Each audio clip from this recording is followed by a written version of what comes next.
안녕하세요. 미국주식론 대학의 미준입니다. 9월 24일 오늘의 미국주식 뉴스를 시작합니다. 오늘도 변함없이 미국 주식 투자의 정석을 지키고 있는 미준에 오신 것을 환영합니다.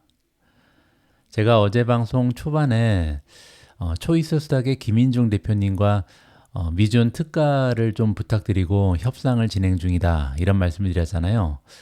여기에 대한 업데이트를 좀 해드리겠습니다. 이번에 초이스 스탁의 김인중 대표님께서 굉장히 커다란 결정을 해 주셨는데요. 다른 곳에서는 찾아볼 수 없는 미준 멤버분들만을 위한 미준 특가를 이번에 제공해 주신다고 합니다. 정가에서 무려 40% 할인된 가격으로 초이스 스탁의 연 회원이 되실 수 있는 기회를 우리가 잡을 수 있을 것 같은데요. 이번에 이렇게 좋은 특가를 제공받을 수 있게 된 것은 전적으로 여러분들 덕분입니다. 지난주 주말에 올라왔던 김인중 대표님과의 인터뷰 영상을 정말 많은 분들께서 클릭을 해주셨고요. 또 좋아요 눌러주시고 또 이런저런 댓글, 질문을 올려주셨기 때문에 김인중 대표님과 협상을 잘 진행할 수 있었고요. 또 이렇게 40%나 할인된 가격으로 초이스 스탁의 멤버가 될 수 있는 기회를 잡을 수 있게 됐습니다. 지금 초이스 스탁 쪽에서 프로모션 페이지를 열심히 만들고 있습니다. 그래서 빠르면 아마도 이번 주 목요일이나 금요일부터는 특가를 제공하는 페이지를 여러분들께 공유해 드릴 수 있을 것 같습니다. 다시 한번 미준이라는 커뮤니티의 힘을 확인할 수 있는 좋은 기회를 맞이했었고요. 아주 기분 좋은 마음으로 오늘 방송 진행할 수 있을 것 같습니다. 9월 24일 준비된 오늘의 미국 주식 뉴스 바로 시작합니다.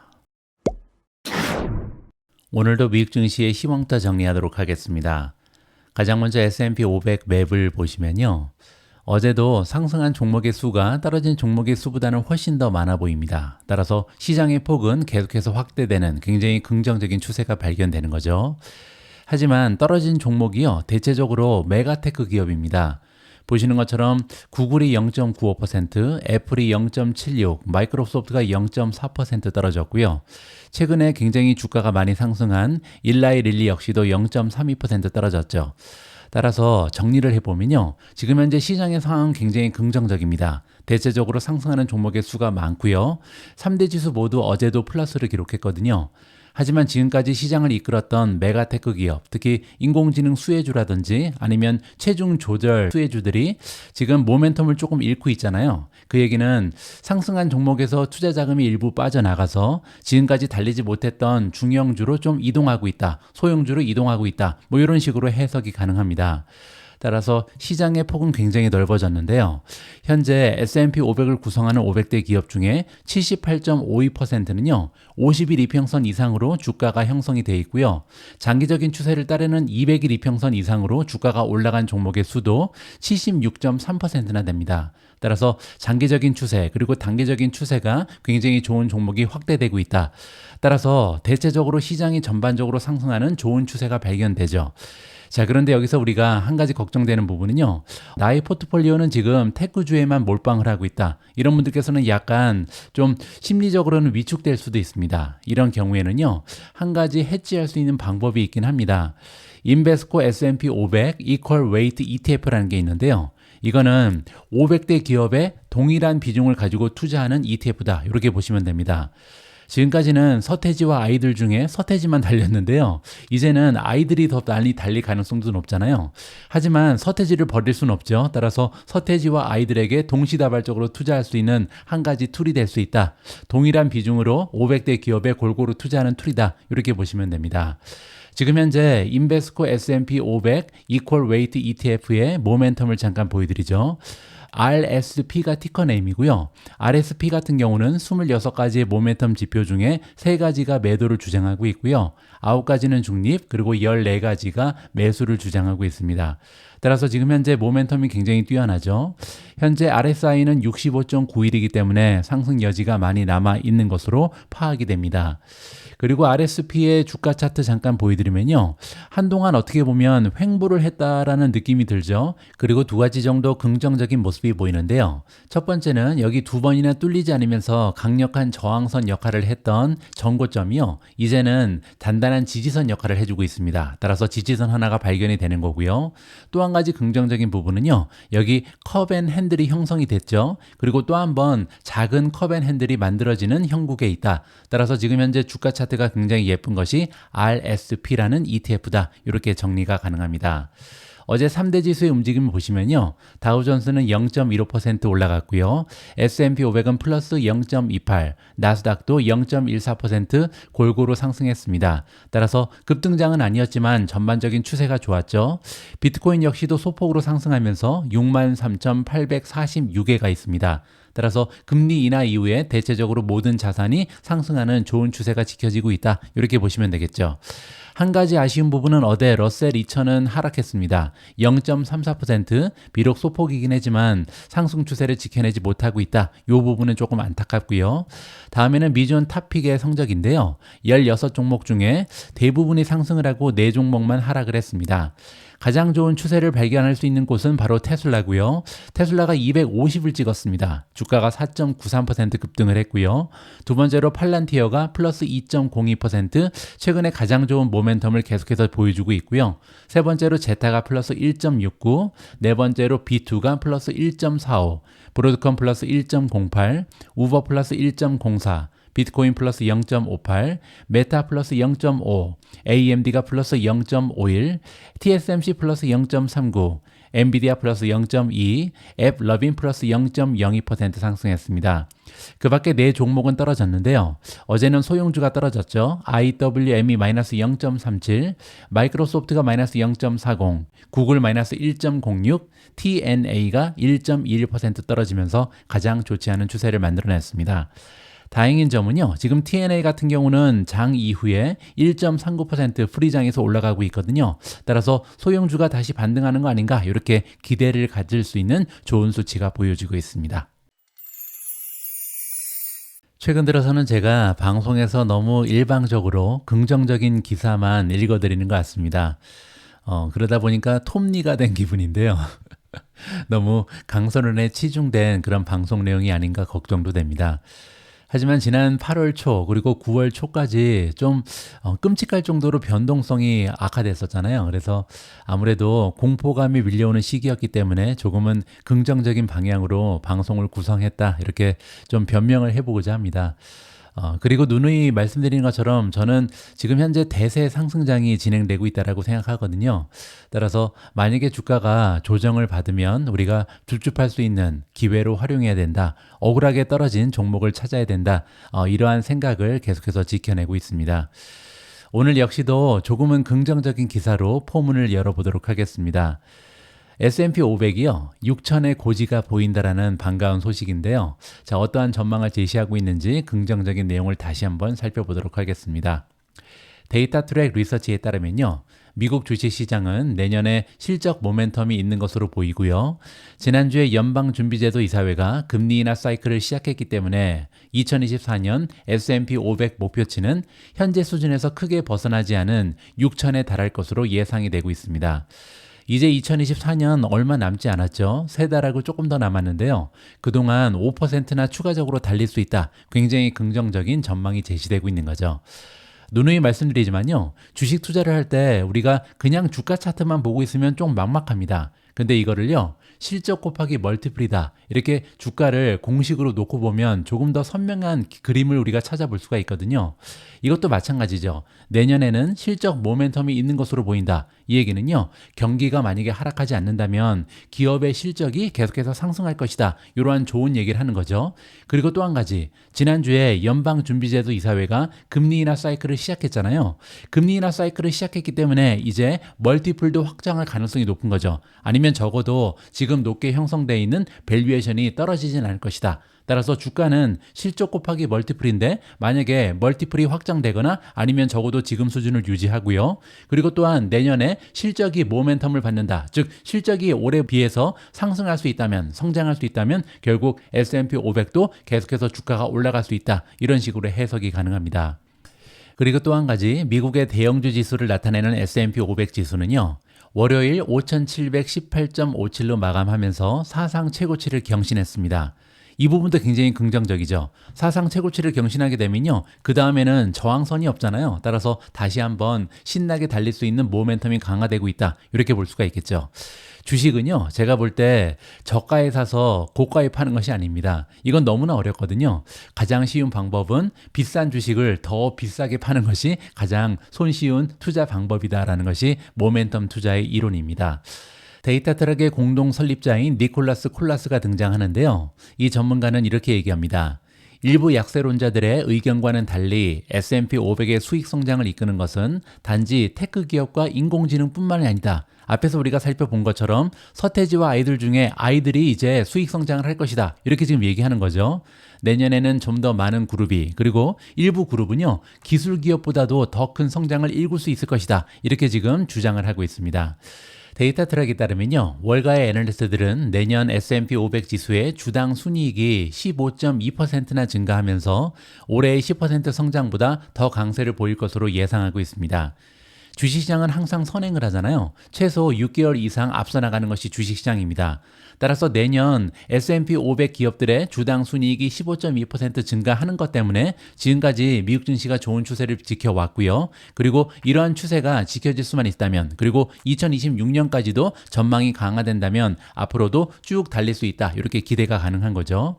그리고 또한 내년에 예상되는 S&P 500의 수익 증가는요, 여러 부분에 걸쳐 광범위하게 분포되어 있으며 에너지, 원자재, 산업재 같은 경기순환형 그룹에서 가장 두드러진다. 이러한 주장입니다.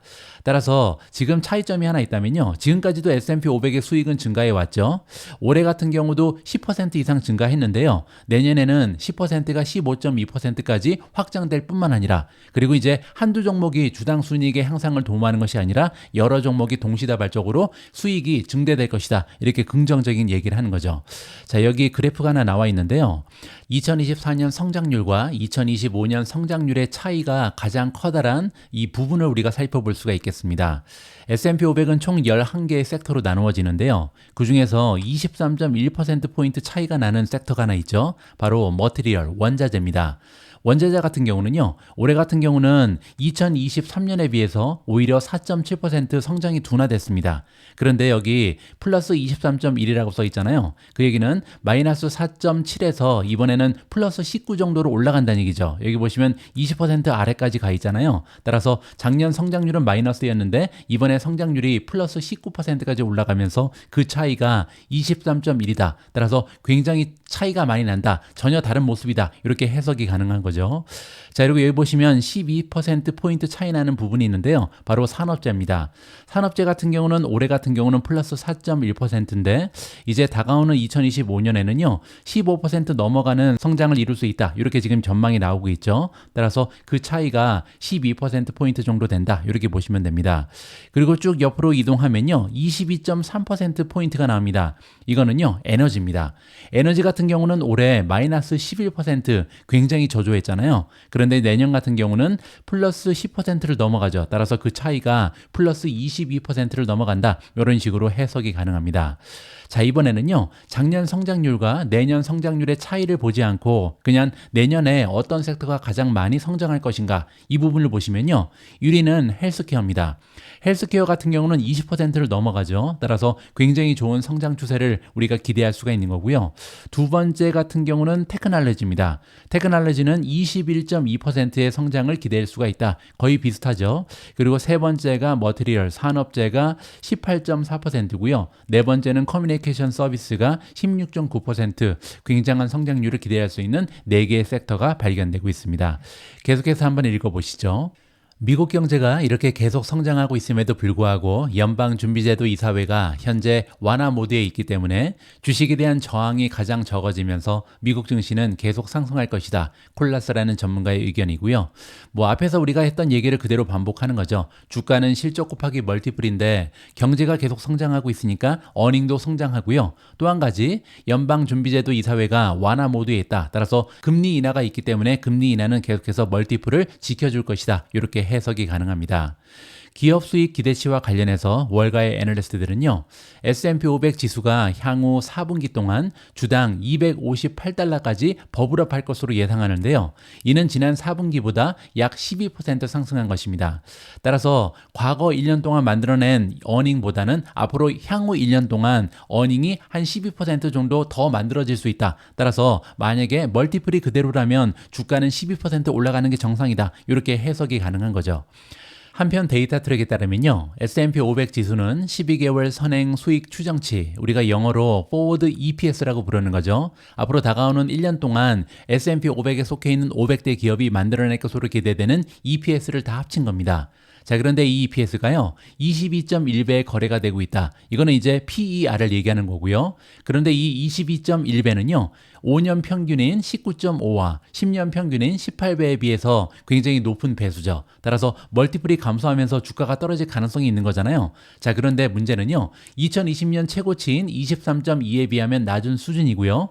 더욱이 앞에서 말씀드린 것처럼 지금 금리가 떨어지고 있잖아요. 따라서 금리가 하락하면서 이렇게 높게 형성된 22.1배를 유지할 가능성도 있다. 아니면 2020년처럼 조금 더 상승할 가능성도 있다. 이렇게 긍정적으로도 기대가 가능합니다. 자, 따라서 여기서 결론은요, S&P 500의 6천은 단기적인 지수 수익력에 대한 낙관적이지만 달성 가능한 추정치를 기반으로 한 최고 신뢰도의 가격 목표다. 따라서 6천이 조금 어려워 보이긴 합니다. 왜냐하면 3개월밖에 남지 않았는데 5% 이상 올라가야 되잖아요. 하지만 그럼에도 불구하고 지금 단기적인 지수의 수익력, 즉 어닝이 계속해서 향상할 가능성이 높고 또한 금리가 떨어지고 있기 때문에 해볼 만한 목표 주가다. 이렇게 지금 결론을 내고 있습니다. 월요일 S&P 500 지수는요, 9월 19일에 기록한 이전 최고치를 넘어서면서 소폭으로 상승했습니다. 최고치를 경신하고 있죠. 뱅가드 수석 포트폴리오 매니저이자 미국 국채 및 팁스 책임자인 존 메이지어가 나오는데요. 연착륙 확률이 높아졌다. 따라서 미국 경제는요, 제한적인 통화 정책을 배경으로 인플레이션이 완화되는 등 회복세를 보이고 있다. 따라서 기업의 어닝은 튼튼할 것이다. 다시 한번 이야기를 해주고 있는 거죠. 그는 연준이 기준금리를 경제를 둔화시키지도 않고 자극하지도 않는 중립 수준으로 낮추는 과정을 시작했다라고 언급하면서 우리는 기본적으로 이제 중립으로 다시 재조정하고 있다.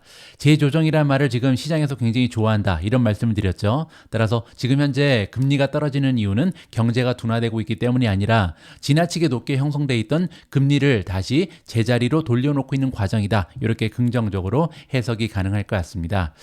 S&P 500 지수가 6천에 도달하는 것은요, 기업 수익이 상승하고 금리가 낮아지는 기간 동안은 어려운 일이 아니다. 왜냐하면 수익 곱하기 멀티플이 주가인데 지금 금리가 낮아지면서 멀티플이 강력한 추세를 지켜나갈 수 있고 기업 수익이 올라간다면 결국은 주가는 올라간다. 이런 식으로 마무리를 해드리겠습니다. 자, 이번에는요, S&P 500은 어제 살펴봤기 때문에 오늘은 나스닥의 모멘텀을 좀 살펴보도록 하겠습니다. 기술주가 모여있는 나스닥 지수는요, 현재 26가지의 모멘텀 지표 중에 2가지가 매도를 주장하고 있고요. 10가지는 중립, 14가지는 매수 의견을 주고 있습니다. 따라서 나스닥의 모멘텀도 나쁘지가 않죠. 현재 렐러티브 스트렝스 인덱스는 59.93입니다. 50을 훌쩍 뛰어넘었기 때문에 지금 현재 추세가 굉장히 강력하다. 이렇게 볼 수가 있는 거고요. 더욱이 70까지는 한참 남았잖아요. 따라서 과매수까지도 상당한 여유가 남아있다. 한동안 달릴 수 있는 기초가 마련되고 있다. 이렇게 보시면 되겠죠. 지금 화면에는 나스닥 지수의 6개월 차트가 나와 있는데요. 굉장히 중요한 순간에 도달해 있는 것으로 보입니다. 정고점에 와 있잖아요. 굉장히 신나게 달리던 나스닥이 18,000을 넘기지 못하고 여기서 막혀서 한동안 하락 추세를 만들어냈고요. 이제 다시 한번 W를 그리면서 상승하고 있는데요. 과연 정고점을 넘어서는가? 만약에 18,000을 넘어서 쭉 달릴 수 있다면요, 적어도 18,660까지는 계속해서 달릴 수 있을 것이다. 이렇게 우리가 긍정적으로 예상이 가능할 것 같습니다. 지금 화면에는 제가 사용하는 구글 캘린더가 나와 있는데요. 정확하게 1년 전에, 즉 2023년 9월 24일 날 저는 한국에서 미존 오프라인 강의를 했습니다. 정확하게 1년 전이라고 생각하니까 굉장히 감회가 새로운데요. 이런 오프라인 강의는 보통 이제 제가 프레젠테이션을 하고요. 나중에 Q&A 섹션이 있습니다. 그래서 참가하신 분들 중에서 질문을 해주시면 제가 답변을 드리는 그런 순서가 있는데요. 그 질문 중에 하나가 이런 게 있었습니다. 2년 전에는, 그러니까 2022년 말에는 제가 방송에서 이런 얘기를 한 적이 있죠. 저의 사랑하는 가족 중에 한 분, 그때는 이제 이모님이셨고요. 이모님이 저한테 한번 물어보셨습니다. 지금 미국 주식을 하나만 살 수 있다면 어떤 주식을 추천하겠는가? 이렇게 물어봐서 그때는 제가 엔비디아를 추천드렸죠. 그리고 나서 여러분들 잘 알고 계신 것처럼 엔비디아가 10배거가 됐습니다. 자, 그래서 이번에 오프라인 강의에 오신 분들 중에 한 분께서 2023년 9월 24일 날 저한테 물어보셨습니다. 그러면 만약에 지금 미주님의 가족이 한 종목만 추천해달라 그러면 어떤 종목을 추천할 거냐? 저한테 이런 굉장히 중요한 질문을 해주셨죠. 그래서 그때 저희 답변이 뭐였냐면요. 팔란티어였습니다. 그리고 나서 팔란티어는 1년 동안 166.88% 상승했습니다. 물론 이제 엔비디아 정도는 아니지만 그래도 미존 탑픽 중에 가장 좋은 수익을 낸 종목 중에 하나가 바로 팔란티어죠. 자, 그런데 문제가 생겼습니다. 팔란티어 주가가 해도 너무나 많이 올라갔죠. $10를 전후하던 팔란티어의 주가가 지금 37.95까지 올라갔거든요. 그래서 이제는 정말 팔란티어를 팔아야 되나 굉장히 많은 고민이 되는데요. 여기에 관련된 기사 하나를 읽어볼 수 있도록 하겠습니다. 팔란티어 테크놀로지는 앞서 확장되어 있는 밸류에이션에 맞추기 위해 성장해야 하는 사항이다. 레이몬드 제임스라는 투자기관의 의견입니다. 이 얘기는 뭐냐면요. 주가는 실적 곱하기 멀티플이잖아요. 따라서 주가가 상승할 때는 보통 실적하고 밸류에이션, 멀티플이 동시에 올라가면서 상승하는 경우가 굉장히 많습니다. 그런데 지금 팔란티어 같은 경우는요. 이미 밸류에이션이 앞서 나갔다는 겁니다. 따라서 상승 추세가 좋긴 한데 문제는 성장을 미리 반영했다는 거죠. 따라서 앞으로 다가오는 미래에 굉장히 좋은 성장을 보이지 못한다면 주가는 하락할 수밖에 없다. 이렇게 부정적으로 해석이 가능합니다. 따라서 브라이언 개수할레가 이끌고 있는 애널리스트들은요. 이번에 팔란티어 주식을 아웃퍼폼, 매수 의견에서 마켓퍼폼, 보류로 한 단계 하향 조정했고요. 더욱이 목표 주가 역시도 $30로 낮췄습니다. 레이몬드 제임스의 애널리스트들은요. 인공지능 분야에서 회사의 장기적인 포지셔닝에는 계속 낙관적이다. 하지만 몇 가지 사항을 제시하면서 등급을 하향 조정했습니다. 따라서 굉장히 멀리 볼 때는 굉장히 좋은 주식인 건 맞다. 앞으로 5년, 10년 계속해서 투자할 만한 가치는 있는데요. 지금 단기적으로 봤을 때는 주가가 떨어질 수밖에 없다. 그 이유가 세 가지나 된다. 이렇게 부정적으로 설명을 하고 있습니다. 첫 번째로요. 팔란티어 주가는 올해 들어서 120% 이상 상승한 반면 S&P 500은요. 20% 상승에 그쳤습니다. 자, 이게 왜 문제가 되냐? 이게 무슨 얘기냐면요. S&P 500에 많은 주식들이 지금 굉장히 저평가되어 있다는 겁니다. 그 얘기는요. 투자 자금은 한정되어 있기 때문에 투자자들이 욕심을 내기 시작하면요. 이제는 주가가 많이 올라간 팔란티어 주식을 팔고 다른 주식으로 옮겨갈 가능성이 굉장히 높아졌다. 이렇게 얘기하는 거죠. 두 번째로요. 팔란티어 주식은 현재 소프트웨어 업계에서 가장 높은 밸류에이션을 자랑하며 팔란티어는 현재 2025년 예상 매출 대비 무려 26.1배 그리고 2026년 예상 매출 대비로는요. 21.9배까지 올라가 있는 상황입니다. 그리고 이는 과거 평균인 14.9배에 비교했을 때 매우 높은 수준이다. 자, 그렇지 않아도 소프트웨어 업계는 굉장히 멀티플이 높습니다. 하지만 이건 좀 지나치다는 거죠. 왜냐하면 여기 나와 있는 26.1배 그리고 21.9배는요. PER이 아니잖아요. 이거는 PSR입니다. 따라서 20배가 넘어가는 PSR, 매출 대비 멀티플은 절대로 유지될 수 없다. 저도 여기에는 동의를 하고요. 셋째, 이달 초 S&P 500에 추가된다는 발표로 인해서 지난 2주 동안 주가가 23%나 급등했고요. 애널리스트들은 여기서부터는 상당한 수준의 긍정적인 추정치 수정만이 유일한 촉매제가 될 수 있다. 이렇게 얘기했습니다. 굉장히 중요한 얘기가 나왔습니다. 주가는 실적 곱하기 멀티플이잖아요. 근데 지금 애널리스트들이 얘기하는 건 뭐냐면요. 지금부터는 멀티플은 더 이상 확장될 수 없다. 떨어지면 떨어졌지 멀티플이 올라가는 경우는 없을 것이다. 이렇게 얘기하는 거죠. 따라서 주가가 올라가기 위해서는요. 지금 시장이 가지고 있는 컨센서스보다 계속해서 컨센서스가 위로 올라가야 되는데 과연 어느 정도 확장할 수 있겠는가? 뭐 컨센서스가 예를 들어서 지금보다 10% 정도 더 상향 조정된다. 그러면 주가가 10% 올라갈 수 있는 거고요. 컨센서스가 지금에 가지고 있는 예상치보다 20%도 올라간다. 그러면 주가도 20% 올라갈 수 있는 거죠. 따라서 지금으로서는 투자 가치가 많이 떨어진다. 매력이 떨어진다. 이렇게 정리가 가능하겠죠. 또한 팔란티어는요, 2025년 예상 매출의 10.5배까지 주가가 떨어지는 것을 의미하는 규칙 40 회귀, 이거는 이제 영어로 룰 40 리그레션이라고 부르는데요. 이 규칙의 후보다. 따라서 그 얘기는요, 지금 현재 예상 매출 대비 26배, 21.9배까지 올라가 있는데요. 문제는 이러한 배수가 10.5배까지 떨어질 가능성이 높다는 겁니다. 그 얘기는 멀티플이 반토막 날 것이다. 그 얘기는 만약에 어닝이 그대로라면요, 주가가 반토막으로 떨어질 수도 있다는 거죠. 우리는 AI 희소성 가치와 가속화되고 있는 펀더멘탈이 내재 배수 프리미엄을 정당화하고 있다. 이렇게 긍정적으로 평가하긴 한다. 이렇게 밝혔습니다.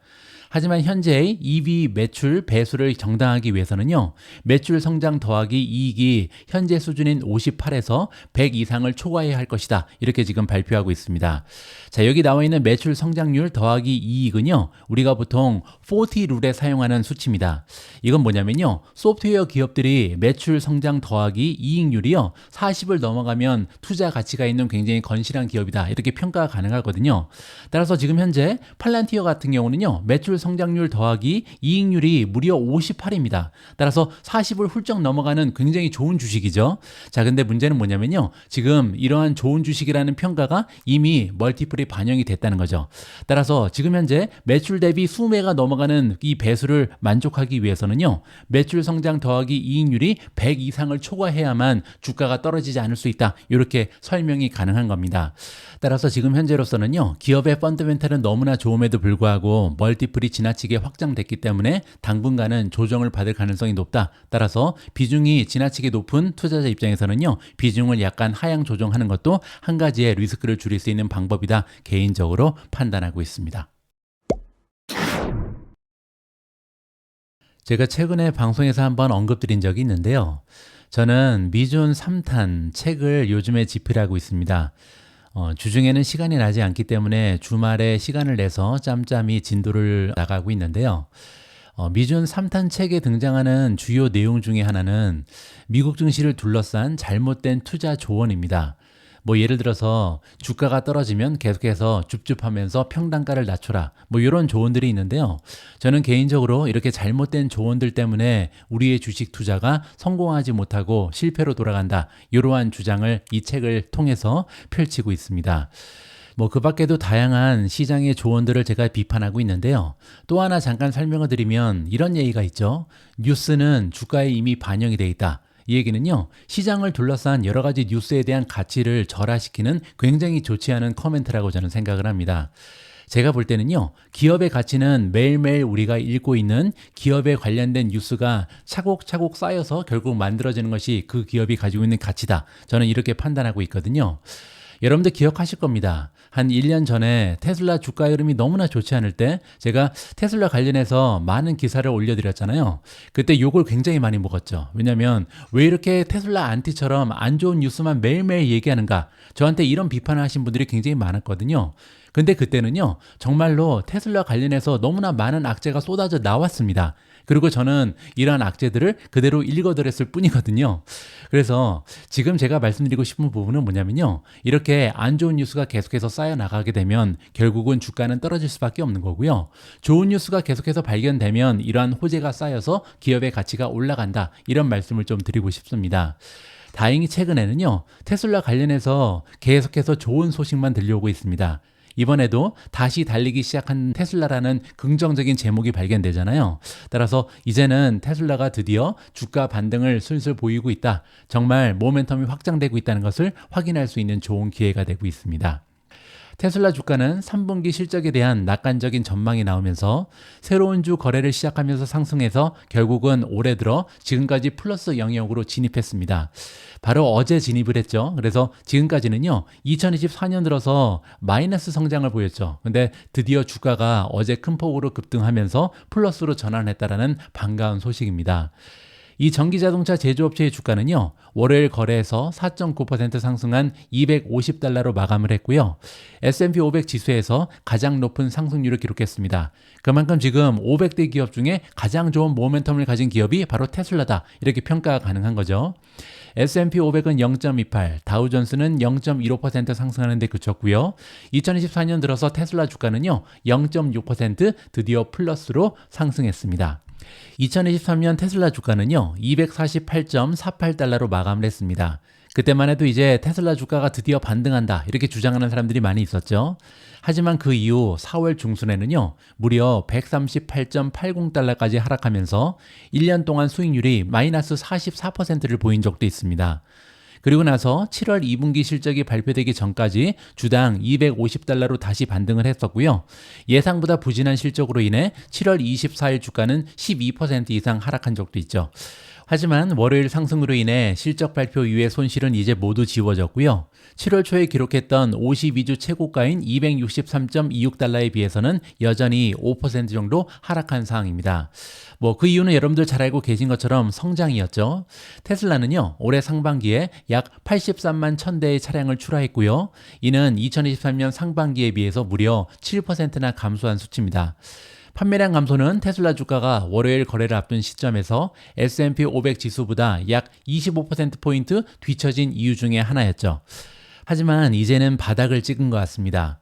바클레이즈의 애널리스트 댄 레비는요, 월요일에 3분기 차량 배송량이 약 47만 대에 달할 것으로 예상을 했는데요.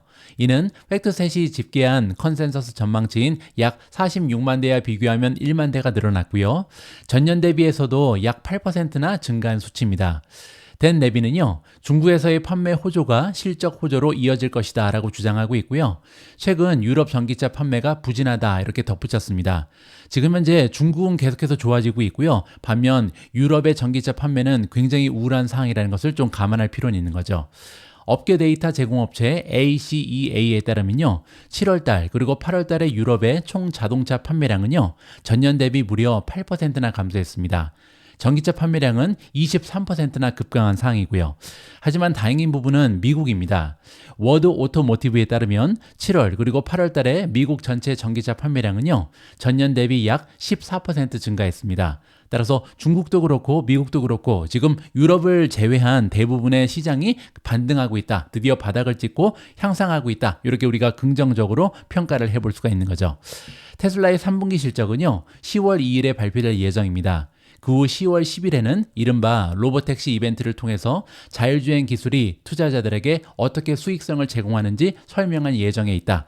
자, 따라서 지금 테슬라는요, 두 가지가 다 좋아 보입니다. 첫 번째로 실적은 드디어 바닥을 찍고 상승하고 있잖아요. 따라서 실적으로 주가가 올라갈 수 있는 여지도 있는 거고요. 두 번째로 10월 10일에는요, 로보택시 이벤트가 마련돼 있죠. 따라서 기대감이 올라가고 있습니다. 그 얘기는 멀티플 역시도 향상될 가능성이 높다. 이러한 두 가지의 호재로 인해서 테슬라의 주가가 계속해서 상승하고 있다. 이렇게 마무리가 가능할 것 같습니다. 지금 현재 테슬라 주식의 모멘텀을 보겠습니다. 26가지의 지표 중에 단 한 가지도 매도의 주장은 없고요. 10가지는 중립, 16가지는 매수를 주장하고 있습니다. 강력 매수를 받고 있다. 이렇게 보시면 되고요. 아직까지 과매수는 아닙니다. 64.57이죠. 따라서 과매수까지 어느 정도 여유가 남아있다. 계속해서 달릴 수 있다. 이렇게 보시면 되겠죠. 자, 마지막으로 테슬라 주식의 1년 주가 차트를 보도록 하겠습니다. 자, 일단 가장 아래쪽에 있는 선을 보시면요, 제가 지난 1년간 계속해서 강조해왔던 205달러입니다. 205달러를 넘어서야 테슬라 주식이 중기적으로 봤을 때 단단한 추세를 보일 수 있다. 그리고 205달러를 넘어서면서 지금 현재까지는 좋은 추세를 만들어내고 있죠.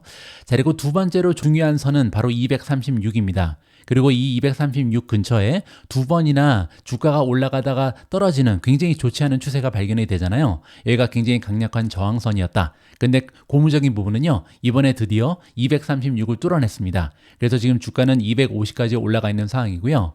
자, 이제는 또 하나의 저항선이 여기 그어져 있죠. 바로 265, 266의 단단한 저항선. 두 번이나 테슬라 주가를 하락시켰던 저항선이 남아있는데요. 이마저 뚫고 계속해서 올라갈 수 있을지 기대감을 가지고 기다려 보도록 하겠습니다.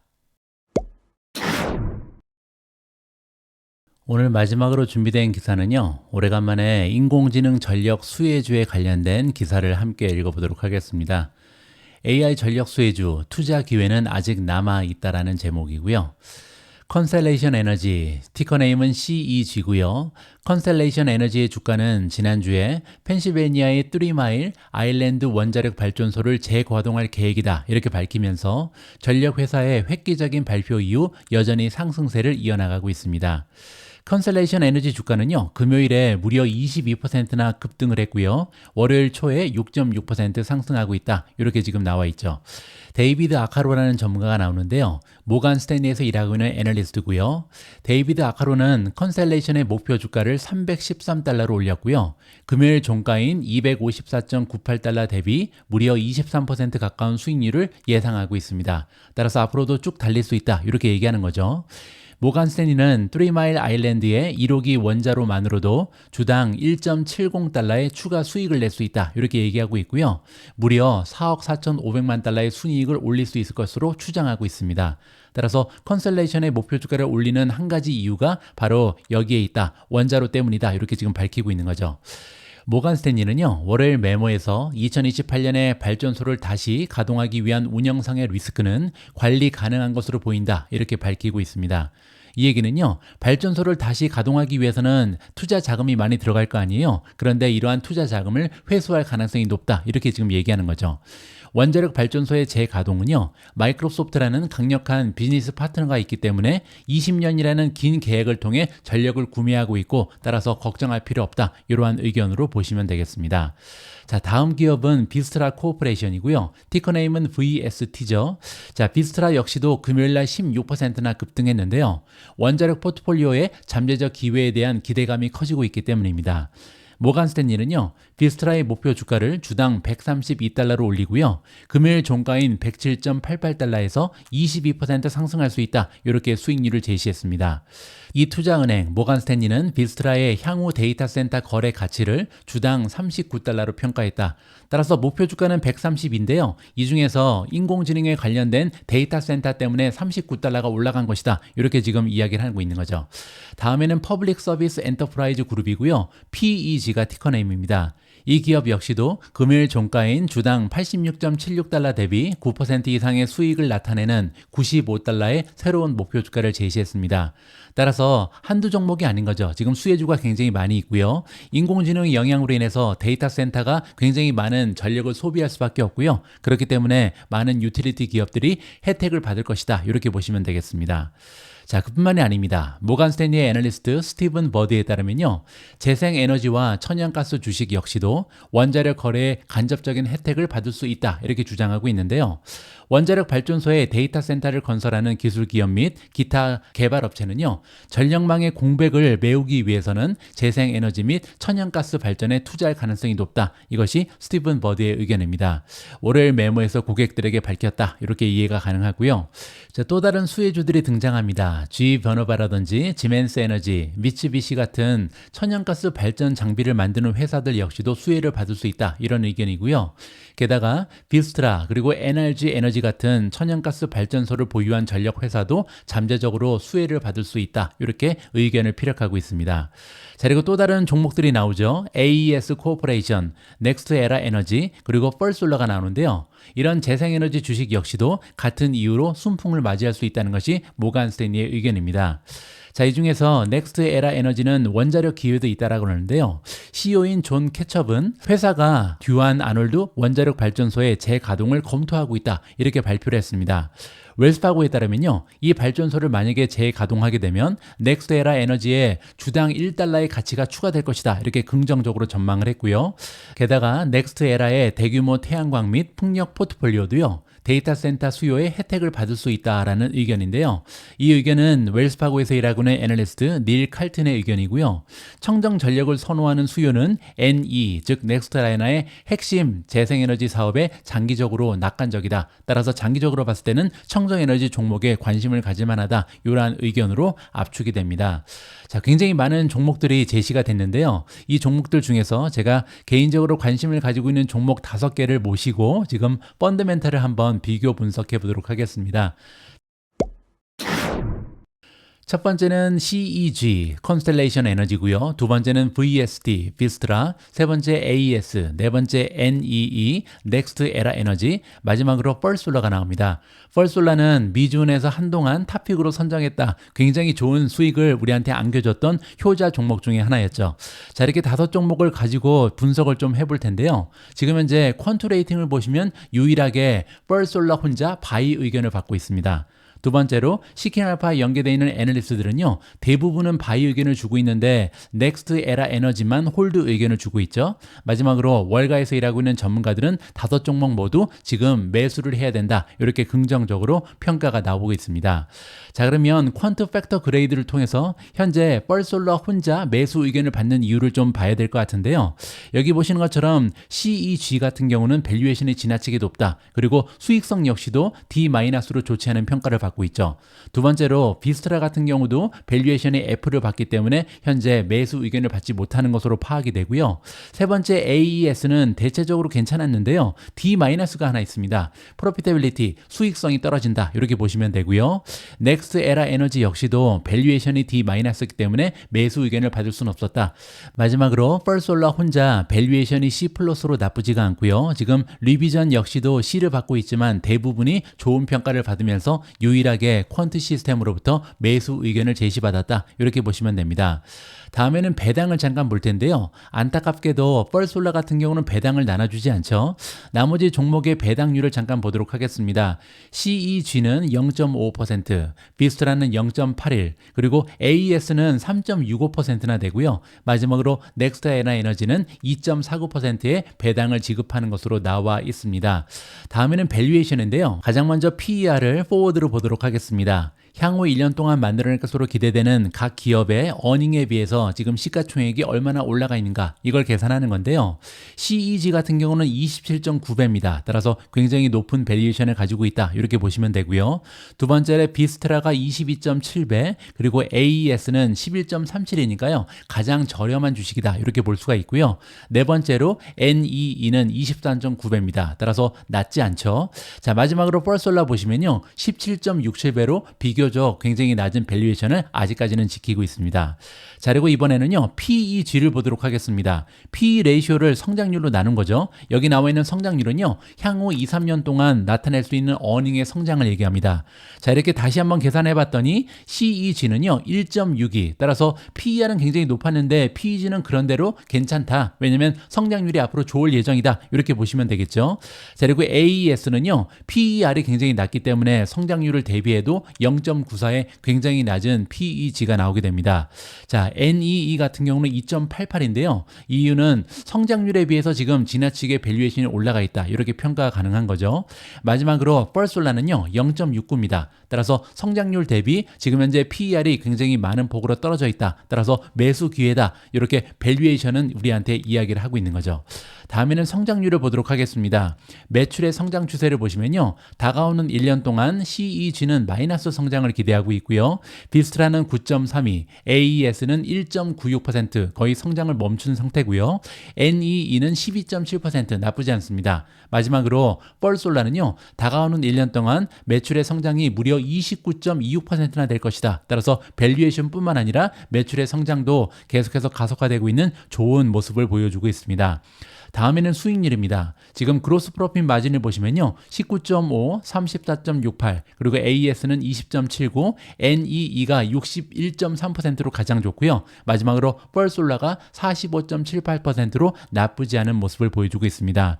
이번에는 순이익 마진을 볼 텐데요. 넷인컴 마진은 CEG가 10.16%, 비스트라가 4.61%, AES가 6.07, NEE가 24.4, 마지막으로 펄솔라는요, 무려 31.97%의 굉장히 높은 순이익 마진을 보여준다. 따라서 여러모로 펀더멘탈이 굉장히 강력한 모습을 보이고 있다, 이렇게 우리가 파악이 가능한 거죠. 자, 다음에는 주가의 흐름을 볼 텐데요. 자, 일단 과거 3개월 동안의 주가 흐름을 보시면요, 한 종목을 제외하고는 나머지는 모두 주가 상승이 굉장히 좋습니다. 자, 그런데 안타깝게도 펄솔라 혼자 마이너스 3.7%, 오히려 주가가 하락을 했죠. 저는 개인적으로요, 이 모습을 보면서 굉장히 좀 뿌듯함을 느꼈는데요. 여러분들 아마 기억하실 겁니다.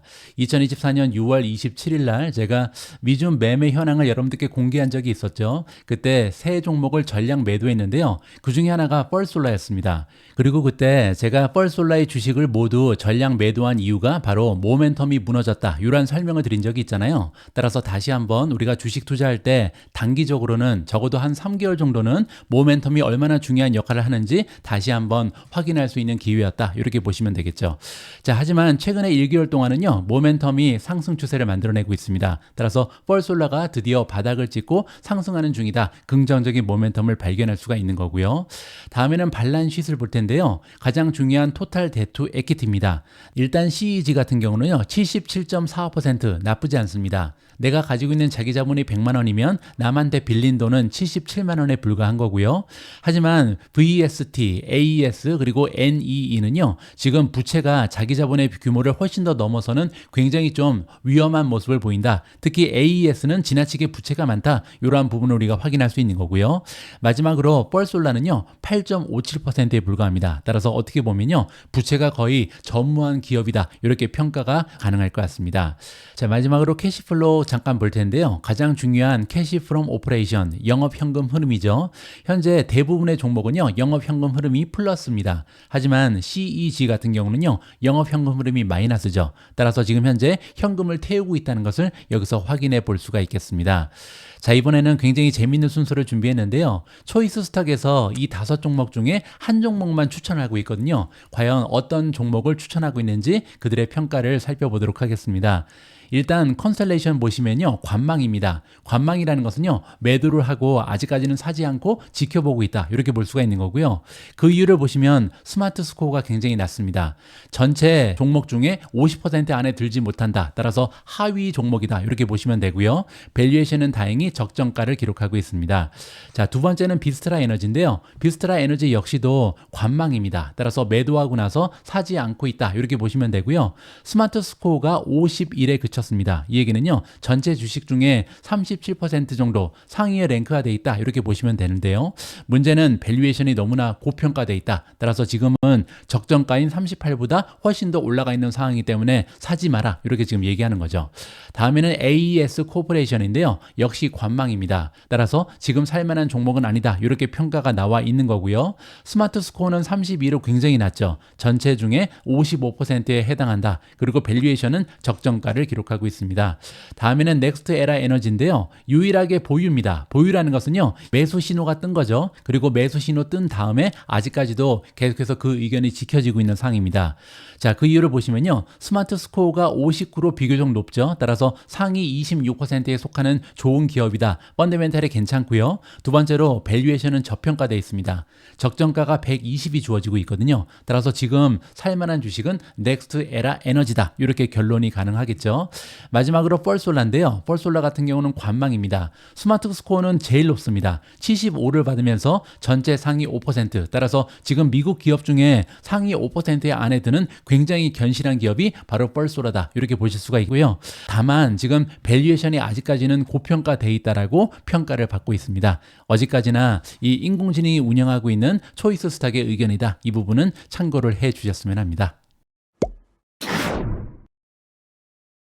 9월 24일 오늘의 미국 주식 뉴스는 여기까지입니다.